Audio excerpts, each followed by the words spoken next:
Hello everyone, I am Raul Gujral. Welcome back to your UPSC EPFO batch. And we were at the labor laws. Yesterday we have started with the labor laws. First we discussed, हमने सारा discuss किया what is the syllabus regarding the labor laws. Alright, so now let us start with the Minimum Wages Act of 1948. Right? तो जैसा कि आप देख सकते हो 1948 यानी कि इंडिपेंडेंस के एक साल बाद.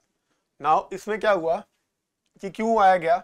To ensure that workers are paid a minimum wage, and as I said before, in industrial relations we have already studied what is a minimum wage, so we can understand in a very clear and better manner.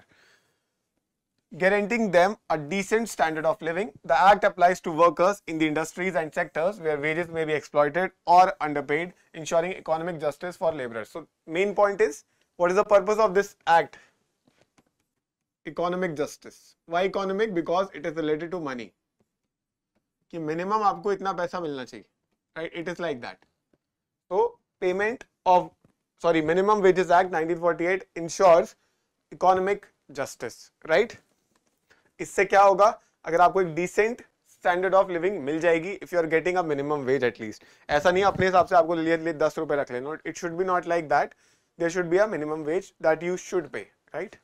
So this was the introduction. क्या याद रखना है कि economic justice के लिए है, और ये एक्ट कब आया था? 1948 में, राइट? तो सबसे पहले हमें नाम याद रखना है और उसका एम याद रखना है, right?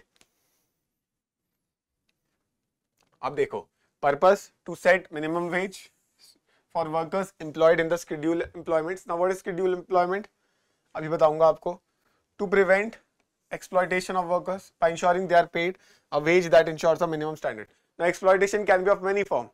For example, we got to know कोई delay कर रहा है, जैसे payment of wages में wages delay हो रही है, वो भी एक exploitation है. There is not a safe working condition at all. कोई बिल्कुल भी safe नहीं है, वो भी exploitation है. But right now we are talking about which type of exploitation कि कोई कुछ भी pay कर रहा है आपको अपने हिसाब से, which is bad. Ensuring they are paid a wage that ensures a minimum standard of living, कि एटलीस्ट आपको 2 टाइम या 3 टाइम की रोटी मिल पा रही है. To ensure that employers do not undercut the wages of workers in an unregulated labor market, कि ये नहीं है कि रेगुलेशन ही नहीं होगा तो कोई मिनिमम वेज नहीं होगी, and if there is no minimum wage they can pay as minimum as possible. The employers, they will exploit, and this is bad, right? So this is the purpose of the Minimum Wages Act of 1948. Now applicability, मैंने आपसे यहाँ पे बोला था minimum wage standards for the workers employed in the scheduled employments. Now what do you mean by scheduled employments? Let us discuss, right? ये word confuse कर सकता है. तो देखो, schedule मतलब जिनको गवर्नमेंट ने नोटिफाई किया हुआ है कि ये इसके अंदर आएंगी. कोई इसका लॉजिक नहीं है. Whatever the government is saying कि ये schedule में है, वो schedule में है, right? तो industries listed in the schedule देख लेते हैं. The act applies specifically to workers employed in the industries that are listed in the schedule of the act. तो एक्ट के साथ एक शेड्यूल आता है, उसमें भी जो जिस टाइप की इंडस्ट्रीज गिवन है उन्हीं के जो वर्कर्स और एम्प्लॉयज हैं वहीं पे ये एक्ट अप्लाई होगा, राइट? तो आपसे एमसीक्यू में पूछा आएगा कि किस किस पे ये कवर होता है, तो या तो वो डायरेक्टली पूछ लेंगे शेड्यूल या फिर वो नाम दे देंगे, ठीक है? These industries include sectors where workers are often at risk of exploitation. तो खुद you can use the logic as well. मान लो कोई ऐसी इंडस्ट्री दी है जहां पे एक्सप्लॉइटेशन होने के चांसेस कम है, तो you can eliminate that option, right? तो आपको सेंस लगा के भी सोचना है. एग्जांपल देखो शेड्यूल इंडस्ट्रीज के, तो एग्रीकल्चर सेक्टर, जो फार्मर्स है जिनका अपना लैंड नहीं है, वो दूसरों के लैंड में काम करते हैं, उनका एक्सप्लॉइटेशन होने के कम चांस है या ज्यादा? तुम बताओ. उनके पास अपना लैंड नहीं है, they don't have their own जमीन, their own land, they have to work, they have to do farming in someone else's land. So are they at the risk of exploitation or not? Yes, they are at risk and they should be protected, so they are covered under the Minimum Wages Act. Second, construction workers. So if someone is a worker who is constructing road, building bridges, right, or building infrastructure, so they are obviously at risk. They should get a minimum standard of living, so they are also covered. Next, factories. Factories की तो बात तुम्हें पता ही है क्या हाल होता है factories में, right? So obviously they are also covered. Next is mining. I've told you, coal mining. Now you literally have to go inside that whole cave thing, and then you have to dig deep, and that is a very tough job. Smell, right? Oxygen की कमी. So they are very exploited and they are at very risk. So they deserve at least a minimum wage. so that's why they are also covered. And other sectors such as transport, hospitality and other labor intensive industries. तो जो भी industry है जो labour intensive है, जहाँ पे labour की बहुत ज्यादा रिक्वायरमेंट है, तो they are at risk. So if they are at risk, so they are covered under this act, that is your Minimum Wages Act 1948. So very important slide, please remember this. और बहुत ज्यादा deep में नहीं जाना, इतना ही पूछ रहेगा आपसे, ठीक है. The appropriate government determines which industries are listed in the schedule. Over time, more industries can be included based on the changing labor market needs. तो ये गवर्नमेंट की ग्रेस है, मैंने आपको बताया ना, गवर्नमेंट के ऊपर डिपेंड है किसको नोटिफाई करना है किसको नहीं करना है. अभी के लिए आपको ये सारी याद रखनी, ठीक है, समझ गए. सो नाउ इसमें प्लीज याद रखना शेड्यूल्ड इंडस्ट्रीज सारी आती हैं. एग्रीकल्चरल वाले सारे लोग ऑब्वियसली एक्सप्लॉइटेड होते हैं, ट्रांसपोर्ट वाले, कंस्ट्रक्शन वाले, राइट, माइनिंग तो obviously, and factory workers also. So ज्यादातर क्वेश्चन में यही पूछा जाएगा, ठीक है. बहुत डीप में नहीं जाना है हमें, हम स्पेसिफिकली हम जुडिशरी नहीं पढ़ रहे हैं, ठीक है, हमें लॉयर नहीं बनना है, right. So we have to study according to the needs of the paper. तो ऐसे याद रखना. मुझे पता है चुल एक बड़ी चीज है. Next, now what is the overtime wage? Can anybody tell me overtime wage? Now overtime क्या है? Suppose for example me, right, suppose not me, मैंने बहुत हो गया, अब मैं अपना एग्जांपल ले रहा. किसका ले, चलो कोई भी मान लेते हैं, फॉर एग्जाम्पल अंकित, राइट. तो अंकित इज वर्किंग, ठीक है. तो अंकित की जॉब है 9 से लेकर 6 बजे तक की, 9 to 6 typical, right, typical corporate setup. 9 to 6 उसकी जॉब है और उसको 1 घंटे के 100 रुपए मिलते हैं. 1 घंटे के 100 रुपए मिलते हैं. नाउ व्हाट हैपेंड, उनकी मैनेजर आए, Ankit is, I am the manager of Ankit. I said ki no, today there is a lot of work. You have to stay 2 hours extra. So for you today there is a special job from 9 to 8. ठीक है, अंकित को ज्यादा काम करना है, 9 से लेकर 8 तक काम करो, ठीक है, चुपचाप काम करो. तो पहली बात तुम चुपचाप नहीं करोगे, ठीक है. फिर तुम बोलोगे मेरा राइट है. मैं पूछूंगा कौन सा राइट है भाई तुम्हारा? तुम कहोगे ओवर टाइम वेज का. Now what is overtime wage? If you are working more than your working hours, for example यहाँ 2 आवर एक्स्ट्रा कर रहे हैं, तो you can say कि मैनेजर विल से ठीक है 1 घंटे का 100 मिलता है, तो 2 घंटे के 200 रुपए हुए ना, तो आपको मैं इस 2 घंटे के 200 रुपए ज्यादा दूंगा. आप कहोगे 200 की दोगे, मैं अपनी वर्किंग आवर्स की बात कर रहा हूँ, मेरे ज्यादा एफर्ट्स लग रहे हैं, तो गिव मी डबल. तो डबल हो जाता है यहाँ पे, तो 2 घंटे के यहाँ 400 मिलेंगे अंकित को. अंकित अमीर हो गया. ऐसे कर करके देख रहे हो, वर्क लाइफ बैलेंस नहीं है. पर but this is what the main point was कि ओवर टाइम कर रहे हैं जब, तो हमें पर आवर या जैसे भी हमारा पे स्ट्रक्चर है उसका डबल मिलता है उस पर्टिकुलर आवर्स के लिए. तो you can see now overtime refers to the hours worked beyond the normal working hours. ज्यादातर 9 hours a day normal working hours होते हैं, राइट. और ओवर टाइम पेमेंट क्या होगी? According to labour laws in many regions, employees who work beyond the standard are entitled to receive overtime wages. ठीक है, हमारे यहाँ भी एप्लीकेबल है. तो हमारे यहाँ क्या है? generally paid at double the ordinary rate for the hours worked beyond the regular working hours. जितने घंटे एक्स्ट्रा काम करा उन घंटे के लिए डबल मिलेगा. Example, if the regular hourly rate is 100, then for the overtime work the employee would receive 200 per hour. जो मैंने आपको अंकित का एग्जाम्पल दिया. तो I hope this is clear. Please note down what do you mean by overtime wage and what is the rule? Double the ordinary rate per hour worked beyond. Conditions क्या है over time की? क्या जैसे अगर मैं अंकित का manager हूं तो मैं जब मर्जी बोल दूंगा ओवर टाइम करो, और अंकित को हर बार मानना पड़ेगा क्या? अब देखो, overtime should be compensated at the rate prescribed by labour laws which may vary in different countries और industries. There are usually limits on the number of overtime hours that an employee can work to avoid exploitation. Example, if an employee work for 2 extra hours beyond the normal 9 hours, their overtime pay would be double their regulation. बताया आपको. So if the normal our is 100, वही repeat हो रहा है सब कुछ जो आपको बताया था. तो कंडीशन क्या है एक तरीके से कि आपको एक्सप्लॉइट नहीं करना है. और एक्सप्लॉइट कैसे नहीं होगा? पेमेंट तो आपको फेयर देनी है, but working conditions and all that should be very appropriate. देखो बहुत जनरल बात है, आपको पता होनी चाहिए बिना पढ़े भी, राइट. ठीक है, अब what is review and revision? अब ये देखो मिनिमम वेजेस. अब जो ये मिनिमम वेज है, अब आप पूछोगे सर मिनिमम वेज है कितनी है तो बताओ. अब मैं कैसे बताऊं? हर स्टेट की अलग अलग होती है, ठीक है। सेंट्रल गवर्नमेंट भी प्रिस्क्राइब करती है, स्टेट भी करती है, तो ये वेरी करता रहता है। तो इस पे क्वेश्चन आ ही नहीं सकता कि what is the minimum ways in India right now, ऐसे नहीं पूछ सकते वो, ठीक है। बस ये पूछ सकते हैं when it is revised, when it is reviewed and revised. तो the answer will be the minimum wages must be revised at intervals not exceeding 5 years। 5 years के अंदर अंदर ही इसको वापस रिवाइज करना पड़ता है, क्योंकि इन्फ्लेशन आता है, we have to adjust. So accordingly within 5 years we have to review and readjust based on the changes in the cost of living in the economic environment, that is, इसका मतलब क्या हुआ, इन्फ्लेशन बेस्ड है, inflation के हिसाब से we adjust the minimum wage, right? तो and it is reviewed by the fixed and reviewed by the appropriate government, central और state, ठीक है। तो सेंट्रल गवर्नमेंट भी करती है, स्टेट भी करती है, और revised every 5 years based on cost of living and economic conditions, same line repeated, right? तो ये भी वेरी इंपॉर्टेंट पॉइंट। देखो इसलिए बड़ी बड़ी स्लाइड ला रहा हूं ताकि छोटे छोटे आपको ऐसे पॉइंट मिले पर इंपॉर्टेंट मिले। तो रिव्यू कब हो सकता है, within 5 years by the prescribed government, state government भी हो सकती है और सेंट्रल भी। So this was basically our second act, that was minimum wages act. एक बार रिवाइज कर लेते हैं जल्दी जल्दी, क्या क्या मेन पॉइंट थे इसके।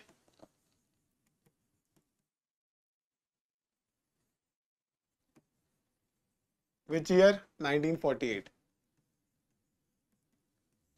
तो क्या पता चला, पहली चीज मिनिमम वेज कौन सेट करता है, बाय स्टेट / सेंट्रल गवर्नमेंट, ठीक है। Yes, who is covered, scheduled industries.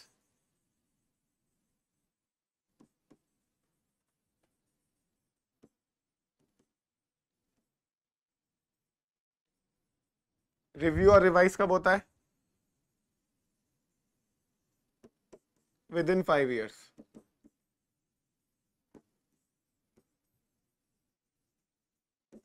right, so please remember this, the main points, right? And overtime is equals to double pay per hour। ये 4 चीजें याद रख लो, main crux हमें मिल गया है, ठीक है। ये 4 चीजें पूछने के बहुत ज्यादा चांसेस है, तो please do remember this one, right? Minimum wage, scheduled industries are covered, revised within 5 years, and overtime is equals to double pay per hour, right? So now let us discuss the next act। तो हमारे 2 act हो चुके हैं। Third act is trade union act of 1926, right? तो trade union भी no क्या होता है। ट्रेड यूनियन जब लोग इकट्ठे आते हैं and they raise complaint and they do, main purpose क्या था, कलेक्टिव बार्गेन, राइट?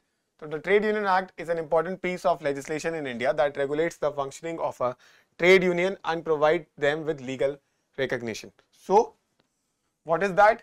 ये थोड़ी कि ट्रेड यूनियन बन गया तो बस उन्होंने केस कर दिया, तो उनको लीगल रिकॉग्निशन भी तो मिलनी चाहिए, तो उसके लिए ये एक्ट आया था, ठीक है। It was enacted with the aim of protecting the rights of workers and promoting industrial harmony by giving workers the freedom to form unions and represent their interest collectively.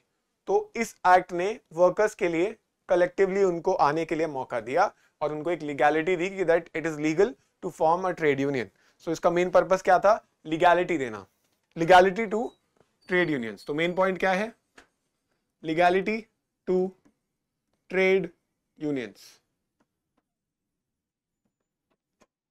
Trade unions को legality देने का काम है हमारा trade union act of 1926, ठीक है। So for unions अब क्या होता है कि जो यूनियन को लीगैलिटी मिलती है, तो यूनियंस किस टाइप की लीगैलिटी मिलती है और वो यूनियन कौन सा होता है। अब देखो, for unions not connected with an establishment, अगर कोई यूनियन है वो जनरल यूनियन बना है, हमने टाइप्स ऑफ यूनियन पढ़े थे, जिसको नहीं याद प्लीज जाके इंडस्ट्रियल रिलेशंस में पढ़ लेना, what are the types of trade unions. तो पहला क्या था, जनरल यूनियन की यूनियन बना लिया। Now what is that, so it is not technically involve with an establishment. तो इनके लिए क्या रूल है, at least 7 members, first line 7 members होने चाहिए to form and register a trade union that is not specifically tied to establishment. This ensures that union has a basic membership base before it is officially recognized. कि जब आप officially पूरा trade union बनोगे, आपके पास एक base होना चाहिए, थोड़ी 2 बंदे आए इकट्ठे वो बोल रहे ट्रेड यूनियन बन जाएगा, नहीं। सो एटलीस्ट एक जनरल यूनियन होने के लिए 7 मेंबर्स होने जरूरी हैं। जनरल यूनियन होने के लिए जो कि एस्टैब्लिशमेंट से कनेक्टेड नहीं है, उनमें कितने मेंबर्स होने चाहिए? मिनिमम 7। ठीक है, next, for unions in an establishment, पर अगर आप एक फॉर एग्जाम्पल एक कंपनी में काम कर रहे हो, वहां पे आपको ट्रेड यूनियन बनाना है, तो 7 जने आके ऐसे नहीं कर सकते मैनेजर से लड़ाई हुई ट्रेड यूनियन बनाओ, नहीं। तब क्या होगा? At least 10% of the workers, at least 10% और 100 members, whichever is less. ठीक है, फॉर एग्जाम्पल किसी के यहाँ विच एवर इज लेस लिखा है, किसी के यहाँ 100 मेंबर हो गए तो वो तो है ही, पर मान लो किसी के यहाँ टोटल 500 है, तो 500 का 10% कितना होगा? 50। तो 500 का 10% 50 हुआ, तो 50 मेंबर्स भी साथ आ गए ना, तो भी it is allowed to make a trade union, because at least 10% of workers of the establishment are required to form a trade union.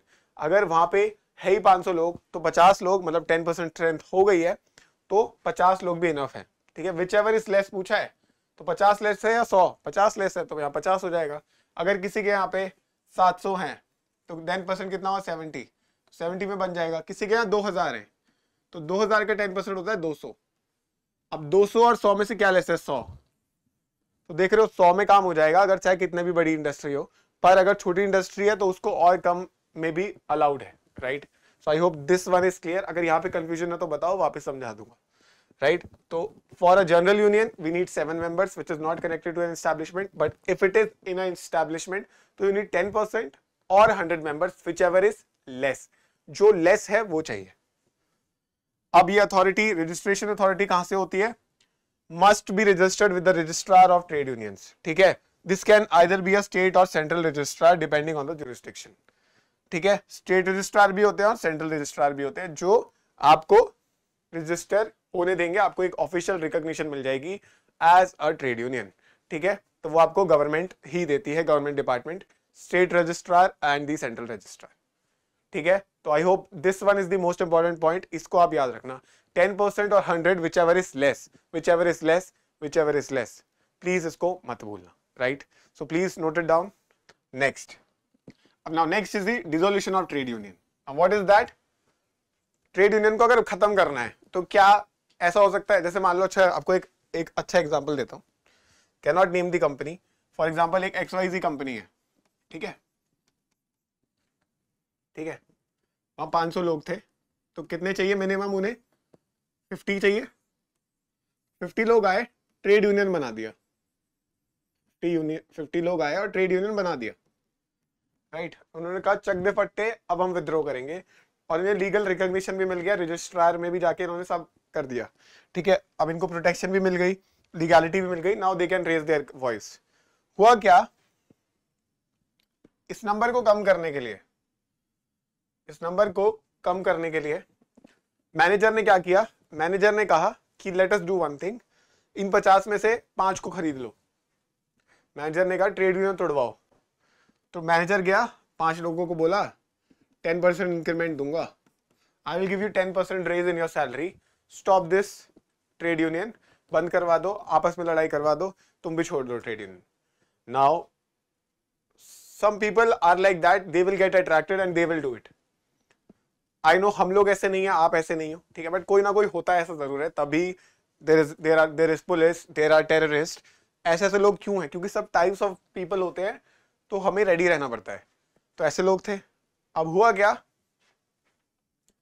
10% कम, अब 10% इंक्रीमेंट मिली, उन्होंने कहा ठीक है हम छोड़ रहे हैं।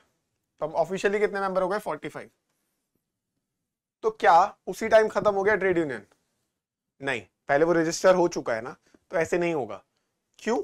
क्योंकि डिसोल्यूशन का भी एक पर्टिकुलर प्रोसीजर है। अगर 50 में से 2/3 मेजॉरिटी ने कहा कि आपको ये छोड़ना है और आपको ये डिसॉल्व करना है, ट्रेड यूनियन की नीड ही नहीं है, अब 2/3 मेजॉरिटी चाहिए, तब जाके डिसॉल्व होगा ट्रेड यूनियन। समझे आप? ये चीज आपको याद रखनी है। देख सकते हो, a 2/3 majority vote of the union members is required to approve the dissolution of the trade union. This ensures that the decision is to dissolve the union is supported by a significant portion of its members. ये नहीं कि 5 लोग खरीदे, 10 लोग खरीदे, ठीक है trade union खत्म, नहीं। 2/3 मेजोरिटी अगर एक्सेप्ट करती है कि हाँ ट्रेड यूनियन का नीड नहीं है, हमारा एम्प्लॉयर बहुत अच्छा है, तो ही आप डिसॉल्व कर सकते हो ट्रेड यूनियन को। समझे आप ये चीज? ठीक है, तब इसकी लीगैलिटी खत्म हो जाएगी। तो इस केस में 50 का 2/3 निकालो, कितना आएगा 100/3, ठीक है, which does not make sense. For example 600 members होते तो 600 का 2/3 निकालो, कितना आएगा 400 लोग। तो 400 लोग अगर 600 में से कह रहे हैं कि yes we want to dissolve the trade union, तब लीगल स्टेटस खत्म होगा, तब जाके आप बोलोगे ट्रेड यूनियन इज फिनिश्ड। तो यहाँ पे इनको एक, यहाँ पे ये चीज मिली हुई है इनके प्रोटेक्शन के लिए। सो कैन यू सी, ऐसा नहीं कोई भी कुछ भी कर लेगा। So this is a good thing, right? So you have to remember this point, this is a very good point, please note it down. 2/3 majority, important question. Finally complete our trade union act. तो क्या क्या पढ़ा अभी तक याद करो। मैंने क्या बोला, जब डिसोल्यूशन होगी, अगर if you have to dissolve the trade union then 2/3 majority is absolutely needed. ये नहीं कि 2-3 लोग हटाया ट्रेड यूनियन खत्म, नहीं। To stop the legality, to stop the legal status of the trade union, you need the 2/3 majority, and which is a very good thing, right? And और अभी तक क्या पढ़ा, अभी मैं आपको शॉर्ट में भी बताऊंगा, आगे देखो। amalgamation of two unions, what is amalgamation? दो तीन ट्रेड यूनियन या 2 और मोर ट्रेड यूनियंस का एक साथ आना, पर आप इजी वर्ड्स के लिए 2 को मान लो कि एक ट्रेड यूनियन ये है, एक ट्रेड यूनियन बी है, A B. They want to merge together and form a single, they want to merge together and form a single trade union. Is it possible? Yes. So amalgamation refers to the merging of 2 or more trade unions into a single entity, usually to form a larger union with a broader base and enhanced representation. Suppose ये एक trade union था, इसके बाद इसके पास 500 member थे, इसके पास 600 थे, अब ये 7 आ गए तो देखो 1100 लोग हो गए एक साथ, तो इनकी पावर और इंक्रीज हो गई। That's why it is again a very good thing. So requirement for amalgamation, अब व्हाट इज द रिक्वायरमेंट, कब हो सकता है अमेलगमेशन पॉसिबल? ऐसा थोड़ी कोई भी आके अमेलगमेट कर देगा। Again it requires a 2/3 majority vote, ठीक है, of the members of each trade union. अगर यहाँ 500 लोग हैं तो यहाँ पे भी 500 इंटू 2/3 लोगों का मेजोरिटी चाहिए, 600 के भी 2/3 मेजोरिटी हमें चाहिए, राइट? तो यहाँ पे कितने लोग, 400, यहाँ पे कितनों की चाहिए हो,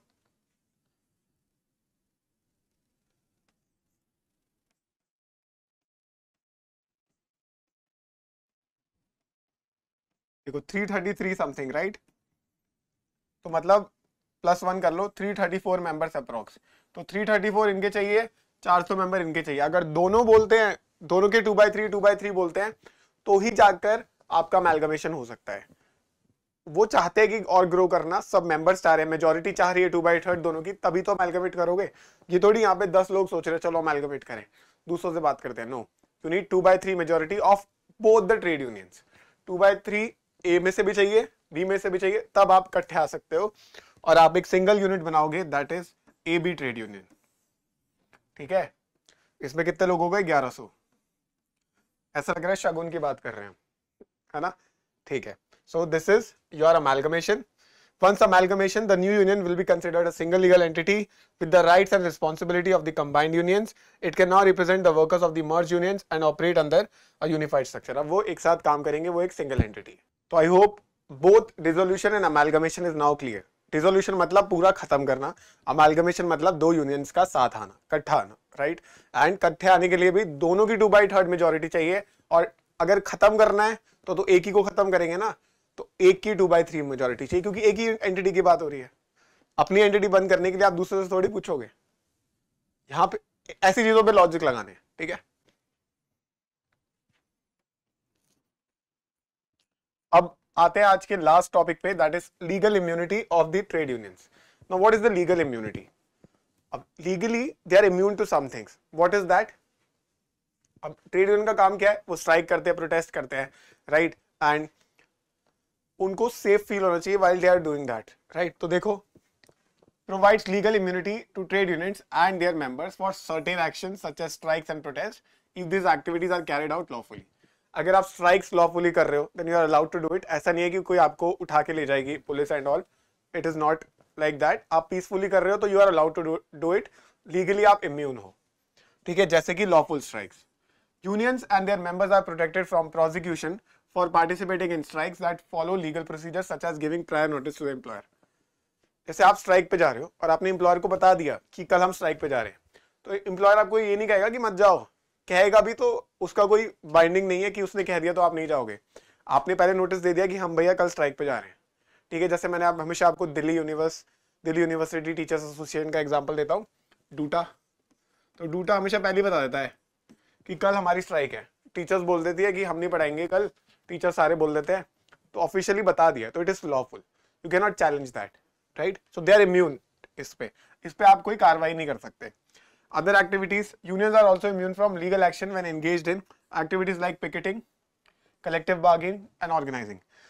कोई पिकेट कर रहा है, वही मैंने बताया था, रास्ता रोकना गांधी जी ने प्रमोट किया था, तो you are entering the employer or anyone else to enter the institution, जो जहां पे भी आपको इशू फेस हो रहा है, तो दिस इज ऑल्सो अलाउड, वहां पे आप लीगल इम्यून हो बट लॉफुली, ठीक है, ये नहीं तोड़फोड़ नहीं करनी। And collective bargaining, main role ही ट्रेड यूनियन का कलेक्टिव बार्गेनिंग है। तो जब वो बार्गेन कर रहे हैं, मान लो उन्होंने बार्गेन किया, बार्गेन हो गई, फिर एम्प्लॉयर कहता है तुम्हें बाद में बताता हूँ, तुमने बार्गेन कराया ना, तुम फायर हो जाओगे, अब ऐसे नहीं कर सकता वो, वहां पे भी उनको इम्यूनिटी मिली। अगर ऐसा हुआ तो they can challenge it in court and then employer को और ज्यादा फाइन पे करना पड़ेगा, ठीक है। कंडीशन क्या है, the immunity applies only if the actions are non violent, ठीक है। क्या याद रखना है हमें, गांधी जी, नॉन वायलेंस, ठीक है। अगर आप खुद यहाँ पे भी लॉजिक लगाओ, अगर आप स्ट्राइक कर रहे हो बट आप बसें फोड़ रहे हो, आप आग लगा रहे हो, तो then you are wrong, then you are not even a trade union. मैं नहीं मानूंगा आपको ट्रेड यूनियन, ना मैं क्या नहीं मानूंगा, कोई भी नहीं मानेगा, क्योंकि if you are a good trade union, तो आप अगर प्रोटेस्ट भी करोगे ना, तो आप ऐसे करोगे कि आप काम भी कर दिए फॉर एग्जाम्पल, बट अच्छे से नहीं करा, ठीक है। आपने प्रोटेस्ट भी करा, सुना भी दिया, पर आप रूड नहीं हुए, ठीक है। आपने अपना गुस्सा दिखाया पर आपने वायलेंस नहीं करी। So non violence is the main thing. आप लीगल इम्यूनिटी है, आपको पीसफुल स्ट्राइक करनी है, पीसफुल पिकेटिंग करनी है, ठीक है। कलेक्टिव बार्गेनिंग भी अलाउड है आपको, बट आपको वायलेंस नहीं करना है। जैसे आपने वायलेंस किया, you are wrong at that particular point of time, then आपको कोई इम्यूनिटी नहीं है, ठीक है। तो क्या समझ आया मेरी साइड से? Trade union act 1926, trade union act 1926, क्या समझ आया हमें? बताइए मेन पॉइंट्स।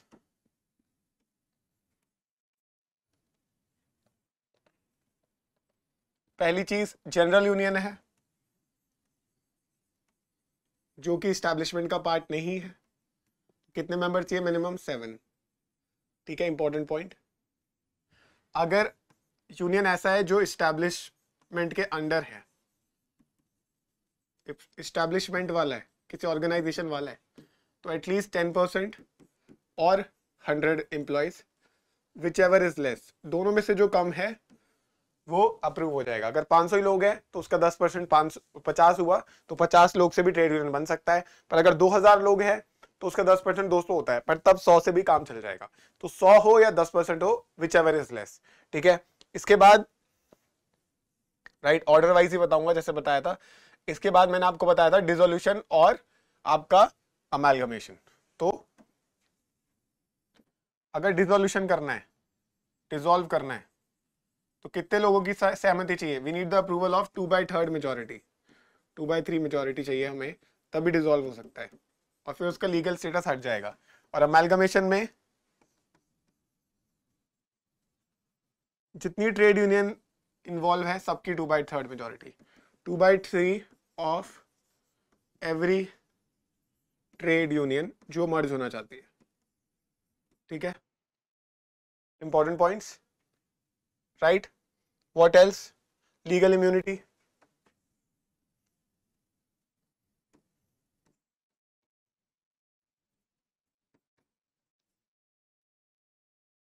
लीगल इम्यूनिटी कब है बताओ? जब आप पीसफुली सब कुछ कर रहे हो, पीसफुल एंड लॉफुल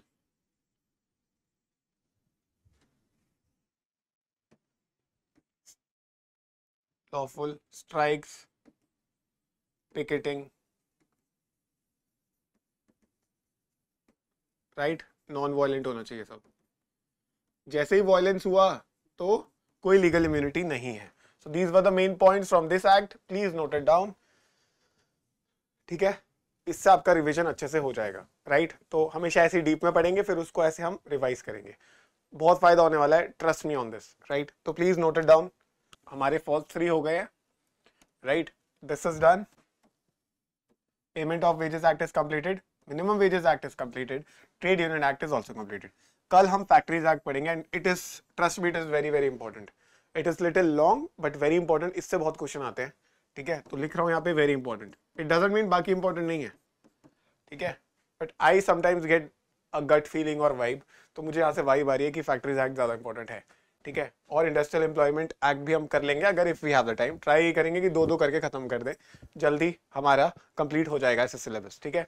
इसके बाद कौन से इंडस्ट्रियल डिस्प्यूट एक्ट है, चाइल्ड एंड एडोलेसेंट लेबर है, इंटरस्टेट माइग्रेंट वर्कमैन है, पेमेंट ऑफ बोनस है, 3 एक्ट और लिखवाए थे आपको, maternity benefit act, employee compensation act, तो वो भी हम देख लेंगे, राइट। तो हमारे ये पहले 3 हो चुके हैं। कल फैक्ट्रीज एक्ट और इंडस्ट्रियल एक्ट को भी खत्म करते हैं, राइट। तो रेडी हो जाओ, एक क्विक रिव्यू ले लेते हैं जो हमने पढ़ा है, उसके बाद जितने भी आपके डाउट्स हैं हम वो सॉल्व कर लेंगे, राइट। तो बी रेडी नाउ।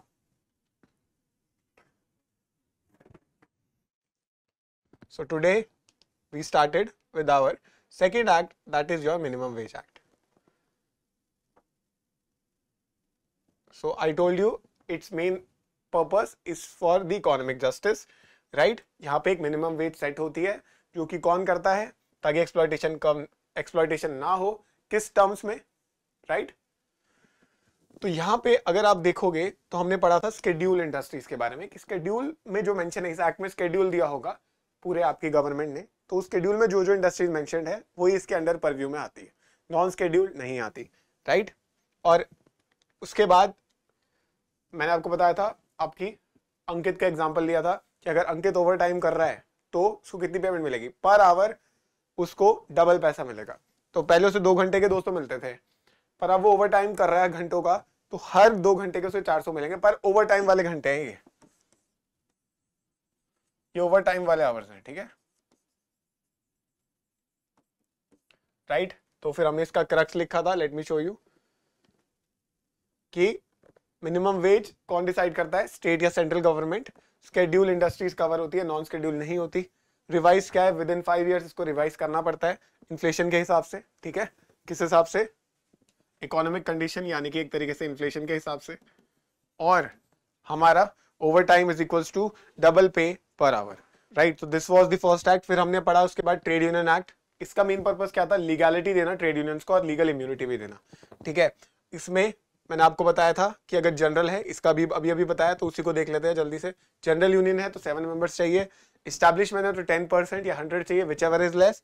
डिसोल्यूशन के लिए 2/3 मेजोरिटी चाहिए, और अगर अमेलगमेशन है 2 या 3 को साथ आना है, तो जिसको साथ आना है सबकी 2/3 ऑफ मेजोरिटी चाहिए, ठीक है, कि हमें साथ आना है, ठीक है। और लीगल इम्यूनिटी क्या है, peaceful and lawful skills, peaceful होनी चाहिए आपकी स्ट्राइक्स, ठीक है, स्किल्स बोल रहा हूँ, आई एम सो सॉरी, जो आपकी स्ट्राइक्स है वो अपनी राइटिंग ही समझ नहीं आ रही, देख रहे हो कितनी बेकार है। Peaceful and lawful strikes, picketing, non violence. जैसे ही वायलेंस हुआ तो tata bye bye, if violence bye bye, अगर वायलेंस हुई तो बाय बाय हो जाएगी। तो आई होप आपको ये समझ आ गया होगा, right. All right guys, if no other doubt, you guys keep on studying like this, ऐसे ही पढ़ते रहो, आगे बढ़ते रहो, self belief and self confidence दोनों करते रहो। I am Rahul Gujral, will see you in the next class, till then bye bye, Jai Hind and take care.